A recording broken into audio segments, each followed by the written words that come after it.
আপনার জীবনে অর্ধাঙ্গিনীর ভূমিকা কি হতে পারে? আপনি বলবেন সেরকমই যেমন আমার জীবনে রুক্মিণীর ভূমিকা। এটা সত্যি, কিন্তু এটাও সত্যি কথা যে আমার আর রুক্মিণীর এই সম্পর্ক তাকে আরো গভীর করার জন্য অত্যন্ত প্রয়োজনীয় হলো আমরা প্রথমে বন্ধু হই। একজন ভালো স্বামী বা স্ত্রী হবার প্রথম পদক্ষেপ বন্ধুত্ব, অর্থাৎ সখা প্রেম। যতক্ষণ না এক স্বামী স্ত্রী নিজেদের সম্পর্কে বন্ধুত্বের মাহাত্ম্য বুঝতে পারবেন না, ততক্ষণ এই সম্পর্ক যেন অপূর্ণ থেকে যাবে। আর তারপর এই সম্পর্কে জন্ম নেয় সেই অনুভূতি, যেমন অধিকার, যেমন অভিমান। এই দুই ভাবনা যা এই সম্পর্ক ভাঙার প্রথম পদক্ষেপ হয়ে থাকে। সেই জন্য নিজের দাম্পত্য জীবনে অধিকার ফলানোর আগে নিজেকে জিজ্ঞাসা করুন, আপনি কি আপনার জীবনসঙ্গীর সব থেকে ভালো সখা হতে পেরেছেন? সম্পর্ক আরো উন্নত হবে। রাধা রাধা। বিবাহ। একজন নারীর জীবনে বিবাহের গুরুত্ব কতটা? আসুন আমরা কথা বলি রুক্মিণীকে নিয়ে। একজন নারী যিনি পবিত্র মানসিকতা নিয়ে কাউকে ভালোবেসেছেন, তাকে বিয়ে করতে চেয়েছেন। এবার বিয়ে মানে কাউকে পাওয়া, মানে কারোর হাত ধরে আগামী সমস্ত জীবন তার সাথে কাটিয়ে দেওয়া। এবার আমার হাত ধরে রুক্মিণী বিয়ের সুখ তো নিশ্চয়ই পেয়েছে, কিন্তু ওর এই প্রেমের যাত্রা এর অন্ত হলো না, বরং তা শুরু হলো। এবার রুক্মিণীর জীবনে সেই অধ্যায় শুরু হয়ে গেছে যেখানে ওকে সেই মানুষকে বুঝতে হবে যার হাত ধরে সমস্ত জীবন অতিবাহিত করার সিদ্ধান্ত নিয়েছে সে। এবার এরকম একটা সময় প্রত্যেকের জীবনে এসে থাকে, প্রত্যেকের মানে আপনারও। আপনার জীবনেও এমন এক সময় আসবে, তার জন্য তৈরি থাকুন। নিজের মনে যা যা বিকার আছে তা কোথাও ত্যাগ করে আসুন, আর পরিশুদ্ধ ভালোবাসা দিয়ে, পবিত্র মন দিয়ে নিজের জীবন সাথীকে বোঝার চেষ্টা করুন, কোনো আশা না রেখে। যদি এরকম করতে পারেন তবেই কঠিন পরীক্ষায় উত্তীর্ণ হবেন, নয়তো নয়। রাধা রাধা। অনেকে আমাকে অনেকবার জিজ্ঞেস করেছেন যে কানাই, রুক্মিণী হলো তোমার অর্ধাঙ্গিনী, তাহলে কেন ওর এই যাত্রা এত কঠিন হলো? কেন তোমার এই অগাধ অখণ্ড ভালোবাসা পাওয়ার জন্য ওকে এত কঠিন পরীক্ষার সম্মুখীন হতে হলো? আসুন আমি আপনাকে একটা কথা বোঝাই। অগাধ অখণ্ড ভালোবাসার এই পথ তা তো কঠিনই হবে। এবার এরকমই এক যাত্রা করতে হয়েছে রুক্মিণীকে, পরিশুদ্ধ ভালোবাসা বুঝতে পারার যাত্রা। এমন ভালোবাসা যা কিনা ক্রোধ, ভয়, মোহ, অধিকার, অহংকার, হিংসা এই সমস্ত বিকারের ঊর্ধ্বে। এবার এই যাত্রায় ওকে সাহায্য করবে রাধা। আর শুধু তাই নয়, আমি আপনাকে বলি, সংসারের প্রত্যেক নারী এই যাত্রা করে থাকে। এবার যে নারী এই যাত্রার শেষ পর্যন্ত পৌঁছতে পারেন, তিনি এক উচ্চ স্তরে পৌঁছে যেতে পারেন, যেখানে তাকে বলা হয় অর্ধাঙ্গিনী। রাধা রাধা। সমস্যা। এবারে বলুন, সমস্যা কার জীবনে নেই? প্রত্যেকের জীবনে সমস্যা থাকেই। হ্যাঁ ঠিক আছে, জীবন আছে যখন, তখন সময়ের সাথে সমস্যাও আসবে, কিন্তু প্রত্যেক সমস্যাই কি সময়ই নিয়ে আসে? না, আপনি সমস্ত সমস্যার দায় সময়কে দিতে পারেন না। বেশিরভাগ সমস্যা তো এমন হয়ে থাকে যাদের আমরা নিজেরাই ডেকে আনি। এই সমস্যা, এসো, আমি তোমার জন্য অপেক্ষা করছি। কিভাবে? এবার এটা নির্ভর করছে আপনার হ্যাঁ বা না এর উপরে। বেশিরভাগ সমস্যাই এই জন্য আসে যেহেতু আমরা বারবার হ্যাঁ বলতে থাকি, আর বেশিরভাগ সমস্যা এই জন্যই আসে যেহেতু আমরা সঠিক সময় না বলতে পারি না। সেই জন্য না ভেবেচিন্তে কোনো কথা বা কোনো প্রস্তাবে সমর্থন করলে তা আপনাকে খুব বড় বিপদে ফেলে দিতে পারে। সেইখানেই কখনো না না বলতে পারা তা আপনাকে তার থেকেও বড় বিপদে ফেলে দিতে পারে। তাই মনে রাখবেন, এই অত্যন্ত জরুরি শিক্ষা। সব সময় খুব ভেবেচিন্তেই হ্যাঁ বলবেন আর দৃঢ়তার সাথে না বলবেন। আর বিশ্বাস করুন, আপনার জীবন অত্যন্ত সুখময় হয়ে যাবে। তাহলে আসুন আমার সাথে ভালোবেসে বলুন, রাধা রাধা।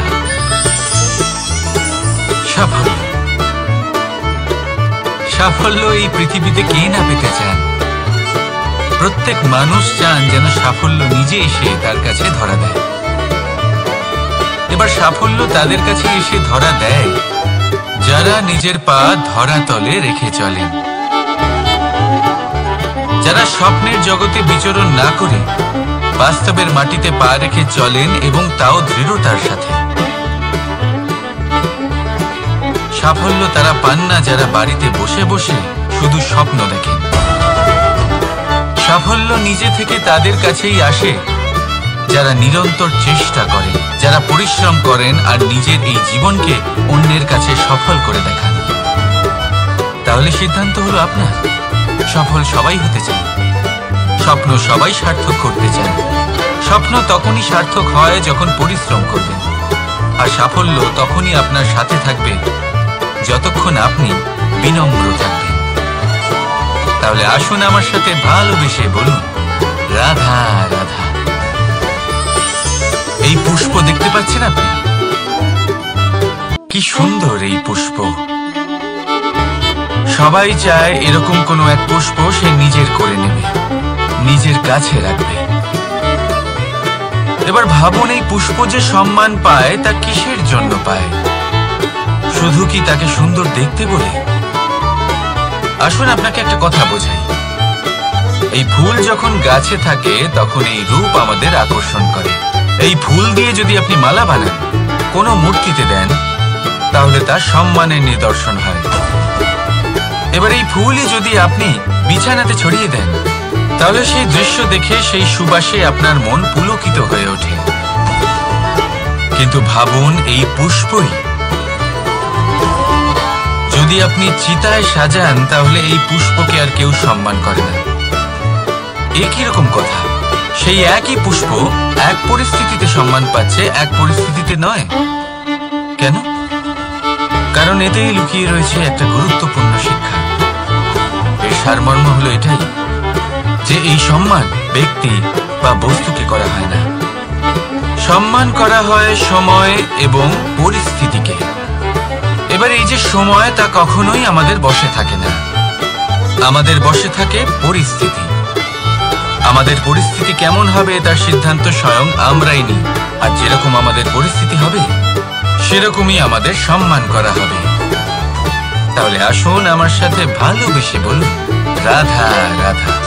আপনি কখনো কোনো ঝর্ণার ধারে বসে থাকুন আর সেই ধ্বনি শুনতে থাকুন। আহা, সেই ধ্বনি মনকে শান্ত করে দেয়, আমাদের মধ্যে এক আনন্দের সঞ্চার করে। একেই আমি বলি নৈসর্গিক সঙ্গীত। কখনো ভেবে দেখেছেন এই সঙ্গীত উৎপন্ন করার জন্য জলকে কত পরিশ্রম করতে হয়, কি না করতে হয়? ভেবে দেখুন, সেই জল কোথা কোথা থেকে পড়েছে, কত কত পাথরের সাথে ধাক্কা খেয়েছে, কত তীক্ষ্ণ পাথরের সাথে সম্মুখীন হয়েছে, তাকে কিভাবে পার করেছে, নিজের শরীরের সাথে লেগে থাকা সেই পাথরের সাথে কিভাবে সংঘর্ষ করেছে, কিভাবে সামনে এগিয়েছে। ভাবুন, এই সব কিছু হওয়ার পরেই সেই সঙ্গীত উৎপন্ন হয়েছে। এই ঝর্ণার এই মধুর সঙ্গীত কখনো আপনার কান পর্যন্ত পৌঁছতই না যদি সেই জলের বিরোধিতা করার জন্য সেই পাথর না থাকত। এই সারমর্ম কি হতে পারে? সারমর্ম হলো একটাই, এই সব বাধার সম্মুখীন হন, এদের থেকে দূরে পালাবেন না। কারণ এই বাধা হলো নৈসর্গিক। সবার জীবনে এই বাধা রয়েছে, তার সম্মুখীন হন, জীবনের সামনে এগোন। আর আপনিও নিজের ভেতর থেকে সৃষ্টি করুন এই নৈসর্গিক সঙ্গীত, আর এই সংসারে ছড়িয়ে দিন শান্তি আর প্রসন্নতা। রাধা রাধা। সংসারে নিয়তি অনেক কিছু নির্ধারণ করে, যেমন প্রত্যেকটি জিনিসের সীমারেখা। শরীরের মধ্যে থাকা জল, তার মাত্রাও এই নিয়তি নির্ধারিত করে রেখেছে। কি করি? দেখুন, যদি সঠিক সময়ে আপনি পরিশ্রম করে নিজের ঘাম না ঝরান, তাহলে কিছু সময় পরে আপনার চোখের জল অবশ্যই ঝরবে। কারণ সবকিছু যদি ভাগ্যের জোরে পেয়ে যাওয়া যায়, তাকে কর্মের দ্বারা সামলে রাখতে হয়। যদি পরিশ্রম করতে থাকেন, তাহলে যা পেয়েছেন তা সামলে রাখতে পারবেন, আর যা যা আপনি পেতে চান তা অবশ্যই পাবেন। কিন্তু যদি পরিশ্রমের থেকে দূরে থাকেন, তাহলে যা পেয়েছেন তা তো হারিয়ে ফেলবেন, আর যা পেতে চান তার তো কোনো প্রশ্নই ওঠে না, আর বয়ে যাবে শুধুমাত্র অশ্রু। এবার সিদ্ধান্ত আপনার। কি ঝরাতে চাইবেন আপনি? ঘাম নাকি অশ্রু? রাধা রাধা। এই জীবনে মানুষ শুধু তিনটি জিনিসের পেছনে ছোটে: ছায়া অর্থাৎ সঙ্গী সম্মান, কায়া অর্থাৎ সুন্দর বলিষ্ঠ শরীর, আর তৃতীয় হল মায়া অর্থাৎ ঐশ্বর্য। এবার অবাক করার মতো বিষয় হলো, সময় এলে পরে এই তিনটি বস্তুই সবার আগে আপনাকে ত্যাগ করে। অন্ধকারে ছায়া আপনাকে ত্যাগ করে, বার্ধক্যে কায়া আপনাকে ত্যাগ করে, আর অন্তিম সময়ে মায়াও আপনাকে ত্যাগ করে। এগুলো কিছুই কাজে আসে না যার পেছনে আপনি সারা জীবন দৌড়েই যাচ্ছিলেন। যদি কিছু কাজে লাগে, তা হলো আপনার প্রেমপূর্ণ ব্যবহার যা আপনি সংসারকে দিয়েছেন। এ হলো সেই প্রেম যা অন্ধকারে প্রদীপ হয়ে আপনাকে আলো দেবে। এ হলো সেই প্রেম যা বার্ধক্যে হাত রূপে আপনাকে শক্তি দেবে, সহায়তা করবে। আর যখন আপনার কাছে অর্থ থাকবে না, তখন এই প্রেমই আপনাকে সামর্থ্য যোগাবে। জীবনে যদি কিছু উপার্জন করতে চান, তাহলে শুধু প্রেম উপার্জন করুন। যদি আপনিও আমার মতো দূরের কথা ভাবতে চান, তাহলে শুধুমাত্র প্রেম উপার্জন করুন। আর এখন এই প্রেম ভাব নিয়েই বলুন, রাধা রাধা। কখনো প্রদীপ জ্বালাতে গিয়ে আপনার হাত পুড়ে গেছে? একবার মনে করে দেখুন সেই অনুভূতি। এক্ষুনি মনের মধ্যে যন্ত্রণার এক অনুভূতি বয়ে যাবে। কখনো হাঁটতে হাঁটতে পায়ে কাঁটা ফুটে গেছে? মনে করুন, এক্ষুনি মনের মধ্যে যন্ত্রণার এক অনুভূতি বয়ে যাবে। এরকম কেন হয়ে থাকে? কষ্ট তো শুধু তখন হয়েছিল, কিন্তু যদি আজ মনে করেন, তাহলে সেই যন্ত্রণা আপনার মনে মাথায় থেকেই যায়। এরকম কেন হয়ে থাকে যে জীবনে যখনই আমরা যন্ত্রণার অনুভব করি, তারপর আমরা সেই যন্ত্রণা নিজের সাথে বহন করে নিয়ে চলি? কারণ হলো একটাই, চিন্তা। কোনো যন্ত্রণাই এতটা কষ্ট আমাদের দেয় না যতটা কষ্ট এই চিন্তা দেয়। তাহলে এই চিন্তা ত্যাগ করুন, আর ভাবুন যে কিভাবে নিজেকে সবসময় আনন্দে রাখা যায়। আর অতীতকাল এবং ভবিষ্যতের চিন্তা ছেড়ে দিন, এই বিষয়ে ভাবাই ছেড়ে দিন। শুধুমাত্র এটা ভেবে নিন যে আজ আমায় নিজেকে আনন্দে রাখতে হবে, যে করেই হোক। এটা করা শুরু করে দিন। তারপর আপনি দেখবেন আপনার কাল, পরশু, পরের সপ্তাহ, সমস্ত মাস, সমস্ত বছর, পরের বছর, সম্পূর্ণ জীবন আপনি শুধুমাত্র প্রসন্নতাই পাবেন। এবার আসুন এই প্রসন্নতার সাথেই বলুন, রাধা রাধা। কখনো ভেবে দেখেছেন আমরা জিহ্বার সাথে সাথে কান কেন পেয়েছি? এবার আপনি বলবেন, এ তো সহজ কথা, যাতে আমরা কথা বলার সাথে সাথে শুনতেও শিখি। এবারের আরো একটা গুরুত্ব আছে। আগে আমাকে বলুন, নিজের প্রশংসা শুনতে কার না ভালো লাগে? সবারই ভালো লাগে। এটাই হলো মূল কথা। যদি এই কান দিয়ে আপনি নিজের প্রশংসা শুনতে চান, তাহলে সর্বপ্রথম এই জিহ্বা দিয়ে অন্যের প্রশংসা করতে শিখুন। এবার প্রশংসার বিষয়ে একটা অত্যন্ত গুরুত্বপূর্ণ কথা আপনাদের বলি। কখনো যদি কারোর প্রশংসা আপনি করেন, তাহলে সবার আগে সেই ব্যক্তির উৎসাহ বেড়ে যায়। আর তারপর নিজে যদি ভেবে দেখেন, তাহলে নিজের মনেও সন্তুষ্টি আর প্রশান্তি চলে আসে। আর একবার যদি এই মন প্রশান্তিতে ভরে যায়, তারপরে কেউ প্রশংসা করুক বা না করুক, কিচ্ছু যায় আসে না। সেই জন্য সবসময় অন্যের সম্মান করবেন, স্নেহ করবেন, প্রশংসা করবেন, সুখ ভাগ করে নেবেন। যার মধ্যে যেটা ভালো আছে তা বলুন, তাকে মনে করান তিনিও ভালো, তার উৎসাহ বাড়িয়ে তুলুন। তিনি জীবনে সামনে এগোবেন, আর এই ব্রহ্মাণ্ড আপনাকে কখনো পিছিয়ে থাকতে দেবে না। রাধা রাধা। সত্য এবং অসত্য দুটোর মধ্যে পার্থক্য কি আছে? পার্থক্য হলো অ অক্ষরটার। এবার অ দিয়ে হতে পারে আরম্ভ, অ দিয়ে হতে পারে অন্ত। সত্য হলো সেটা যেখানে সমস্ত পথের আরম্ভ হয়, অসত্য সেটা যেখানে সমস্ত পথের শেষ হয়। এবার এরা চলতে হয়তো পারে না, কিন্তু তাও ছাপ রেখেই যায়। সত্য সেই ছাপ রেখে যায় যা একটা উজ্জ্বল উৎকৃষ্ট উদাহরণ হতে পারে, আর অসত্য সেই উদাহরণ তৈরি করে যা একটা কলঙ্কিত ইতিহাস তৈরি করে। এখন আপনি আগামী সময়ের জন্য কেমন ছাপ রেখে যাবেন, এই সিদ্ধান্ত পুরোপুরি আপনার। রাধা রাধা। চলুন একটা প্রশ্ন করি। কোনো মানুষকে জিজ্ঞাসা করবেন যে সে মূর্খ, অলস, বিবেকহীন, অসফল, এইসব বিশেষণ দিয়ে নিজেকে পরিচিত করতে চাইবে? না। কাউকে জিজ্ঞাসা করুন, আপনি কি মূর্খ? না। আপনি কি অসফল হয়েছেন? না। আপনি কি বিবেকহীন? না।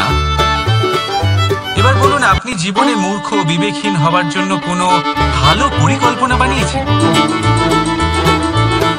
উত্তর পাবেন না। কারণ কোনো পরিকল্পনা বানানো হয় না যাতে আপনি মূর্খ বা অসফল হন। মানুষ মূর্খ বা অসফল তখন হয় যখন কোনো পরিকল্পনাই থাকে না। দেখুন, একটাই ছোট জীবন, তাকে স্থির করুন যাতে অনেক বেশি সংখ্যক মানুষকে আপনি জুড়ে রাখতে পারেন, অনেক বেশি শান্তি পেতে পারেন, অধিকতর সাফল্য লাভ করতে পারেন, বেশিরভাগ মানুষের পথপ্রদর্শক হয়ে তাদের মঙ্গল করতে পারেন। অসফল হয়ে বাড়িতে বসে থাকার চেয়ে ভালো হলো যে আপনি একটা পরিকল্পনা করে অসফল হন, কারণ তখন আপনার কাছে আরো একটা বিকল্প থাকবে, একটা নতুন পরিকল্পনা বানানো, তাকে সার্থক করা। কারণ এমন কোনো পরিকল্পনা তো অবশ্যই থাকবে যা আপনাকে আপনার লক্ষ্যে পৌঁছে দেবে, তাই তো? রাধা রাধা। সূর্য কারোর জন্য হলেন শক্তিদাতা ঈশ্বর, আবার কোনো প্যাঁচার জন্য হলো চোখ বন্ধ করে দেওয়ার মতো তীব্র আলো। নদী কারোর জন্য হলো তৃষ্ণা মেটানোর স্রোত, আবার কারোর জন্য বন্যারূপী বিনাশকারী আশঙ্কা। সাগর কারোর জন্য হলো নোনা জলের ভান্ডার, আবার কারোর জন্য অগুন্তি প্রাণী জগতের সম্ভার। প্রশ্ন হলো, প্রত্যেক ব্যক্তির জন্য প্রত্যেক অনুভূতি বা বস্তুর সারমর্ম আলাদা কেন হয়ে থাকে? যা কারোর জন্য হলো বিষ, তা অন্য কারোর জন্য অমৃত কেন? যা কারোর জন্য অমৃত, তা অন্যের জন্য বিষ কেন? উত্তর বড়ই সোজা। আমরা বস্তু বা অনুভূতিগুলিকে সেভাবে দেখি না যেরকম তা হয়ে থাকে। আমরা বস্তু বা অনুভূতিকে সেভাবে দেখি যেরকম আমরা হয়ে থাকি। এবার এর উপায় কি হতে পারে? নিজেকে পরিশুদ্ধ করুন, সব কিছুই শুদ্ধ হবে। রাধা রাধা। প্রেম, ঘৃণা, এই দুই হলো একই শব্দ। কিভাবে? দেখুন না, দুটোতেই আড়াই অক্ষর রয়েছে। দুটোই হলো সেই অনুভূতি যা আমাদের মনের সাথে জড়িত। আর আর এই দুই অনুভূতির সাথেই জড়িত মানুষ আমাদের জন্য গুরুত্বপূর্ণ। পার্থক্য শুধু এটাই যে প্রেম পায় সম্মান আর ঘৃণাকে করা হয় অবজ্ঞা। এরকম কেন? কারণ প্রেম হলো সেই অনুভূতি যেখানে মানুষ সব কিছু দিয়ে দিতে চায়, সব কিছু লুটিয়ে দিতে চায়। সেখানে ঘৃণা হলো এমন অনুভূতি যেখানে মানুষ সব কিছু কেড়ে নিতে চায়, সব কিছু জিতে নিতে চায়। তাও প্রেমের অনুভূতি কখনো আপনাকে হারতে দেয় না, আর ঘৃণার অনুভূতি কখনো আপনাকে জিততে দেয় না। এবার কি করবেন আপনি? একটাই জীবন, ঘৃণার সাথে বাঁচবেন নাকি প্রেমের সাথে? আমি তো প্রেমকেই চয়ন করব। রাধা রাধা।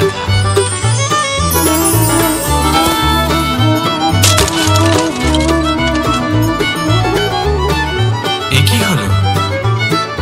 আমি আঘাত পেতেই এটা হাত থেকে পড়ে গেল কেন, ভেঙে গেল কেন? এবার আপনি বলবেন এরকমই তো হয়ে থাকে এই জীবনে, এই সংসারে। আঘাত লাগার পরে আমাদের হাতে যা থাকে তা পড়ে যায়, যা তৈরি হয় তা ভেঙেও যায়। কিন্তু এটা কি সত্যি? আপনাকে একটা কথা বলে রাখি, আঘাত পেয়ে পড়ে যাবার পরে সংসারের যে কোনো বস্তুই হাত থেকে পড়ে যাক না কেন, সাফল্য অবশ্যই আসে। যতই খারাপভাবে আপনি পড়ে যান, আপনি আঘাত পান, ভবিষ্যৎ অবশ্যই ভালো হবে। কারণ এই আঘাত, অসফলতা, এই অসুবিধা, এগুলো আমাদের এমনভাবে পরিশুদ্ধ করে যেমন আগুন সোনাকে করে থাকে। সেই জন্য জীবনে শুধু সামনে এগোতে থাকুন, দৃঢ়তার সাথে এগোতে থাকুন, আর কখনো আঘাত পেয়ে পড়ে যেতে ভয় পাবেন না। কারণ এটা আসন্ন সাফল্যের সংকেত। আর সাফল্য তখনই আসবে যখন আপনি পড়ে যাবেন, যখন আপনি আবার উঠে দাঁড়াবেন এবং আপনি আবার জীবনে সামনে এগোতে থাকবেন। রাধা রাধা। সময় অত্যন্ত কঠোর প্রভু। আপনি অনেক লোককে এটা বলতে শুনে থাকবেন, আমার কাছে এত সময় নেই, এই কাজে আসলে অনেক সময় লেগে যাবে, এই বিষয়ে ভাবার জন্য আমার সময় লাগবে। আচ্ছা, আমি আপনাকে একটা কথা বলি, যদি আপনি এটা নিশ্চিত করার জন্য বেশি সময় নিয়ে ফেলেন যে আপনার কি করা উচিত, তাহলে সময় এটা নিশ্চয়ই করে নেবে যে আপনার সাথে কি করা যেতে পারে। কারণ এই সময় কিন্তু অত্যন্ত কঠোর। যতক্ষণ আপনার সাথে রয়েছে এর সমাদর করতে শিখুন, এর সম্মান করতে শিখুন, এর সদ্ব্যবহার করতে শিখুন। যদি এরকম না করেন, তাহলে এই সময়ের নিজেকে আর আপনাকে বদলাতে অধিক সময় লাগবে না। তাহলে আসুন, এবার সময় এসে গেছে ভালোবেসে বলা রাধা রাধা। এই পাথর দেখছেন আপনি, নদীর তলদেশে পাওয়া যায়। প্রয়াস করতে থাকে যাতে নদীর জল প্রবাহকে আটকাতে পারে। আটকাতে কি পারে? কখনোই নয়, বরং তার ধারালো কোণাগুলো মসৃণ হয়ে যায়। এবার এ থেকে কি শিক্ষা পাওয়া যায়? এর থেকে এটাই শিক্ষা পাওয়া যায় যে ব্যক্তি দৃঢ়তার সাথে জীবনে শুধু আগে এগোতে থাকেন না থেমে, তিনি না শুধু নিজের লক্ষ্য প্রাপ্তি করতে পারেন, বরং নিজের পথের সমস্ত বাধার অস্তিত্বই পাল্টে দিতে পারেন। তাহলে আপনি কি হতে চাইবেন?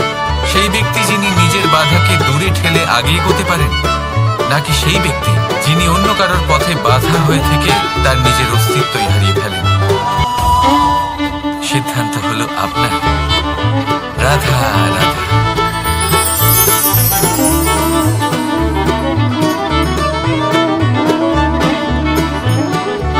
এই শুকনো পাতা দেখতে পাচ্ছেন?